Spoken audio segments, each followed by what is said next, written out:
The NHL is ready to return after its holiday break. Today we're taking a look at the latest trade talk around the Habs, the Leafs, and the Oilers. Plus we have all the updates from the World Junior Championships. Several injury updates were announced today by NHL teams as they get back to action and more. All that coming up next.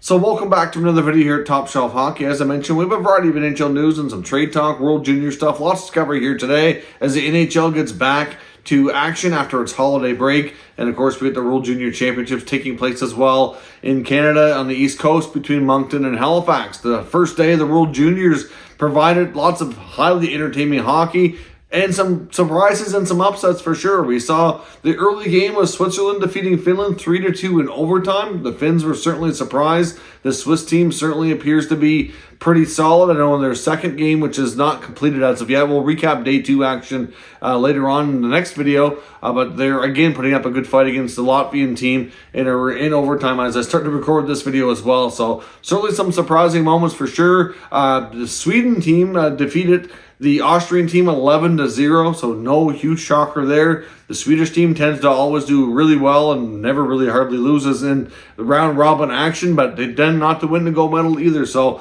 we'll see if they can change that this year. The U.S. team had an early scare from the Latvian team yesterday. It looks like the Latvians were going to have a real shot to pull off an upset, but the U.S. did later into the game pull away and pull off a 5-2 victory. And Czechia pulled off a 5-2 upset over Team Canada, and probably the most surprising upset of the day. Canada got off to an early lead on a power play goal from Captain Shane Wright. Then the Chechen team came back. We saw goals disallowed on both sides. We saw a Canadian player kicked out for what looked to be, if you're used to watching NHL hockey, just a regular hard body check, but his hands worked up, and even though most of the contact was in the chest, there was some contact with the head, and even though I don't feel it was the principal point of contact, they don't have any tolerance at all for head contact. They really take it seriously when it comes to protecting the players and head trauma in the international hockey. So he ended up getting kicked out, giving the Chechen team 5-minute power play. They took advantage, getting a couple goals, and Team Canada just couldn't come back. They didn't get good goaltending. The D-zone coverage wasn't great. They had a hard time making a lot of passes. They're loaded with tons of high-end offensive talent, but there was just too much of individual games going on, not enough crisp passing, and just overall a poor team effort in my opinion. It was kind of disappointing. We'll see if that's a wake-up call that they needed, if they can get their act together here and pull off some better victories. Thankfully, the way the tournament's formatted, they're still likely to make the playoff round, but it's just going to make it harder on themselves, getting themselves a much tougher opponent than they probably would have preferred. But we'll see. Canada and Sweden, in my opinion, are the two strongest teams on paper. I like the American team as well. I think they're going to give a lot of teams a good chance. And as we're seeing some of these other countries like Switzerland and Czechia, you can't take them for granted. They're certainly providing lots of high quality entertainment for hockey fans and winning some games for their countries, which is great and what you like to see. So we'll see what else we get here in the rest of the day 2 action. The Vegas Golden Knights have signed one of their prospects as well. They signed Matthias Sapovalov as a 3-year entry-level contract for Vegas. I believe he's actually playing at this tournament here as well. Of course, he's represented by Dan Milstein in Gold Star Hockey. Several injury updates today as teams get back on the ice, and lots of media availabilities from the coaching staff filled us in on lots going on around the league. The St. Louis Blues woke up today to some not so great news with learning that defenseman Torrey Krug, who we knew was banged up before the break, is being placed on long-term injury reserve. So the offensive defenseman, who is big for their power play and the back-end offense, is not going to be there for an extended time. So that's a big bad blow for that team, who's desperately looking to have a better second half of the year. They're certainly, as they stand now, not really in a good spot in the standings, far from a guarantee to make the playoffs. They have an uphill battle to get in, and to be without Torrey Krug is going to be a big blow. The Winnipeg Jets have a variety of injuries, but they've also added Cole Perfetti to that list today. He's going to be out for approximately 10 days. So, of course, they still don't have Ehlers back.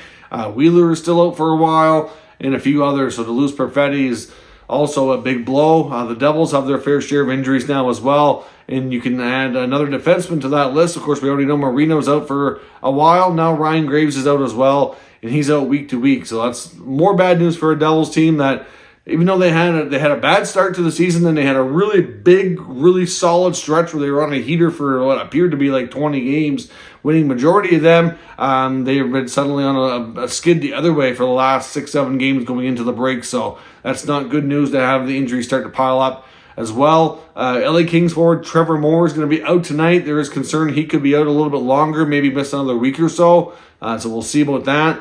Max Pacioretty's getting close to returning for the Carolina Hurricanes. Still be a little bit yet, but I believe he was starting to practice more with the team with a regular contact sweater, so that's good news. I would suspect a good chance he'll be able to play hopefully sometime early in January.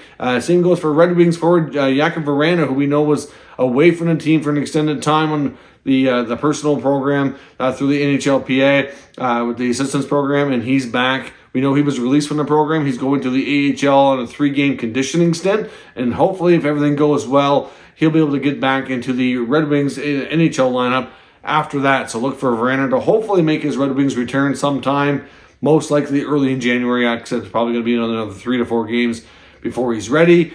Several updates from the Senators as they get ready to do battle at home tonight with the Boston Bruins. Supposed to be their biggest crowd they've had in that building in about 5 years. I know the opening night game in Ottawa this year was a phenomenal, huge crowd. This one's supposed to be even bigger. It's supposed to top 20,000, which would be the first time they've done that, like I said, in a long time. Tyler Mott's out for a little while with a broken finger. Defenseman Eric Brandstrom's still out for a while, day-to-day. Zub and Norris also still out. Matthew Joseph is still out. Joseph was hard to say. He did skate, and DJ Smith said he wasn't feeling the best. He's going to be a little while yet. And Zub and Norris, they're hoping sometime in January. Zub will likely be back before Norris, but the fact that Norris was starting to practice and skate more with the team before Christmas was very promising, with the hopes that he can return sometime early to mid-January. So we'll have to wait and see how everything goes on those fronts. Of course, sometimes it can be difficult to make predictions that way. On the trade section of the video, though, I do want to take a look at a few things, including the Maple Leafs. I know in a post-media article from Michael Trakos feels that the Maple Leafs could very well be in for a reunion with former player James Van Riemsdyk out of Philadelphia. Of course, we've talked about the Leafs and a variety of players that many NHL insiders have kind of labeled as potential trade targets for the Leafs. Of course, the Leafs are having a phenomenal regular season, and many feel that they're probably one of the top 5 teams with the best chance to win a Stanley Cup this year. So it's pretty much a given they will add to the deadline. I don't think that's any surprise to anybody who follows this team or the NHL, but certainly what they're going to do is the big question. Many feel that the left wing spot in the top 6, especially your second line right wing spot, is most likely the spot they're going to target, but they could very well target a center if they feel like that makes them better and possibly have somebody else shift to the wing. That's a possibility. Obviously, there's been lots of talk about, Ryan O'Reilly, maybe being a target in St. Louis, for example. Well, obviously, he could either be your third-line center, or maybe you shift Tavares to the wing, and maybe they play together. I don't know what they do, but it's a possibility that they do make a move of that nature. You can never have too many centers, but the prices on some of those guys are going to be high. The price on James Van Riemsdyk in Philadelphia is probably not going to be all that bad. Now, it was reported by a few NHL reporters that in the summer, a few teams we're talking about like bottom teams that were, low in the standings last year, like Montreal, Detroit, Arizona, those types of teams, all had conversations with the Flyers in the offseason about taking the JVR contract with a 1 year left on it and $7 million. And they wanted a first-round pick from Philadelphia in order to do that, which explains why Chuck Fletcher never got that deal done. Can you imagine right now if the Flyers traded their first-round pick for the 23 draft this past offseason? Now they're having the season that they are, and they're likely going to be a lottery team, and that pick went to somebody else. That would be an even bigger disaster. Certainly, that's not something that would have made sense for them at the time, even though it would have been, giving them some flexibility to do some other moves, maybe make this team a little bit better. But considering where things have gone in Philly this year, I don't know that one move like that would have really made that huge of an overall difference. But to say that James Van Riemsdyk could be that guy in Toronto, it's obviously going to be a different price tag now. The Flyers could retain half that salary, knock it down to $3.5 million.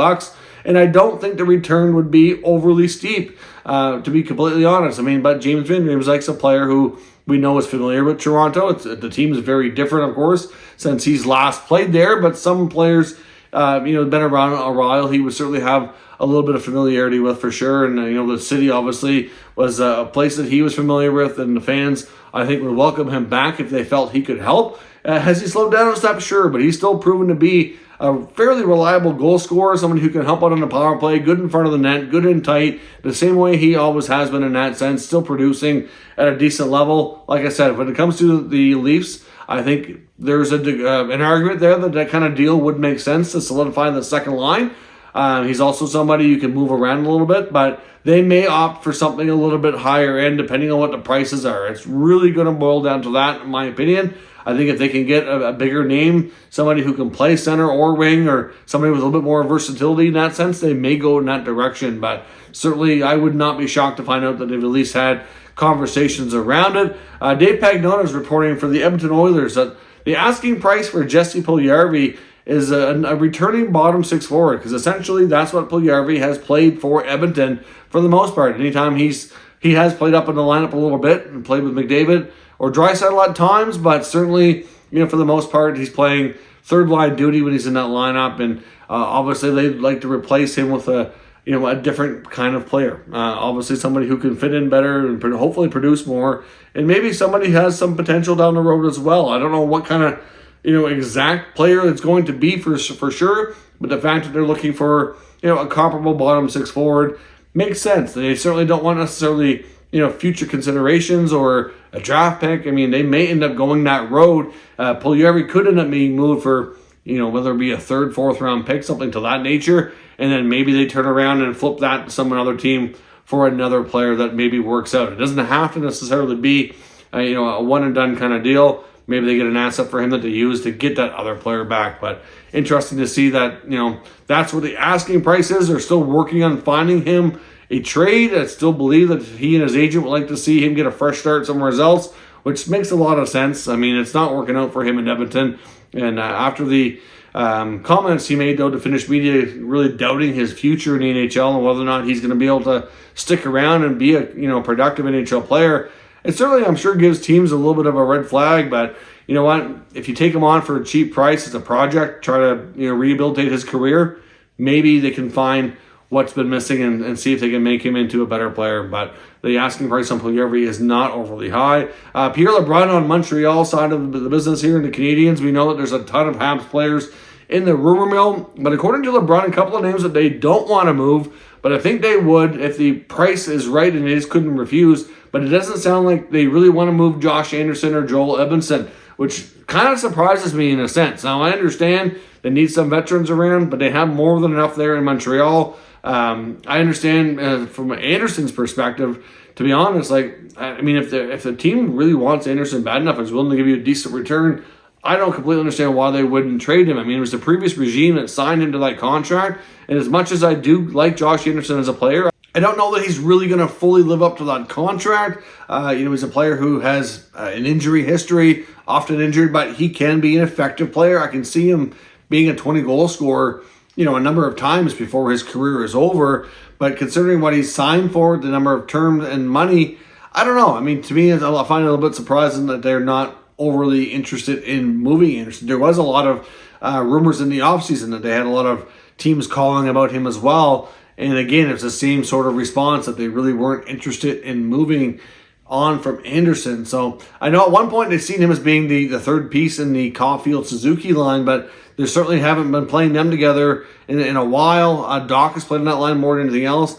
And even the last number of games before the holiday break, they weren't even playing Suzuki and Caulfield together, which I found interesting as well, because Caulfield certainly did not produce anywhere near the level he was before away from Suzuki. That's certainly a great fit for him. And I don't know. We'll see what they do coming out of the break here. But I know St. Louis was looking for some changes just to shake things up because of some struggling lines not producing it the way they were supposed to. But lots of names in Montreal. There was also an article about Yoel Armia as well and finding a way to try to move on from him. But between Hoffman, Armia, Anderson, Drouin, Dadonov, they have a long list of forwards. Monahan's in there as well. Monahan, although, was having a much better season. So we'll see what they do with him. But interesting to note, though, from LeBrun, that those are some names that Montreal does not want to trade. But if a team calls and they give too good of an offer, they won't have any choice. But I'm not sure that you're really going to get that with those players. I think other teams liked them. I just don't know that they liked them quite that much. So let me know your thoughts on the NHL being back.